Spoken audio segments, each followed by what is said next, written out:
menjelaskan soal kasus yang kemarin marak gagal ginjal anak. Sebagai ahli farmakologi di Universitas Malaya, sebagai guru besar, bisa menjelaskan kenapa bisa begitu, Prof? Ya,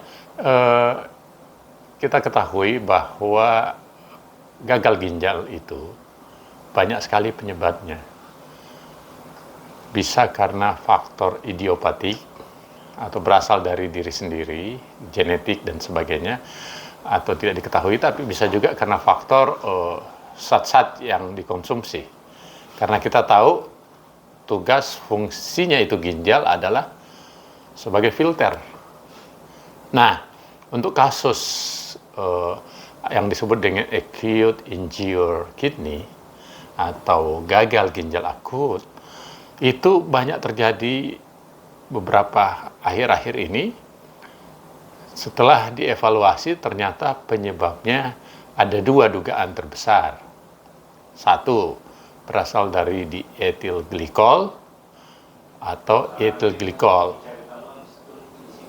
Apa itu ethyl glycol? Ethyl glycol itu adalah zat yang bisa menyebabkan apa yang kita sebut dengan zat subtraction atau penambah. Penambah untuk apa? Mungkin lebih awet, mungkin lebih manis. Nah, jadi kalau dia berlebih, yang dosisnya itu hanya 0,1 mg, yang ditemukan itu lebih dari 0,4 mg, berarti 400% lebih tinggi dari dosis maksimalnya. Nah, itu berarti dia bisa bersifat racun. Nah, pada saat diserap, setelah diminum, atau anak-anak itu minum obat, terus diserap, absorpsi, terus didistribusikan ke seluruh tubuhnya.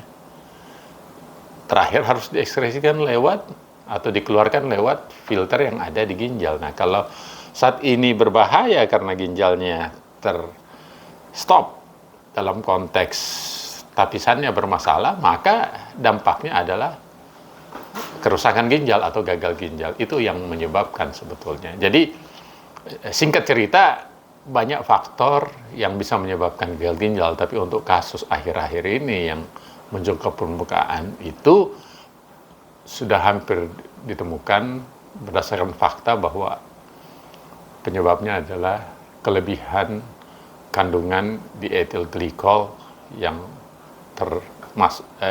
terdapat pada obat-obat sirup tersebut. Terima kasih sudah nonton. Jangan lupa like, subscribe, dan share ya.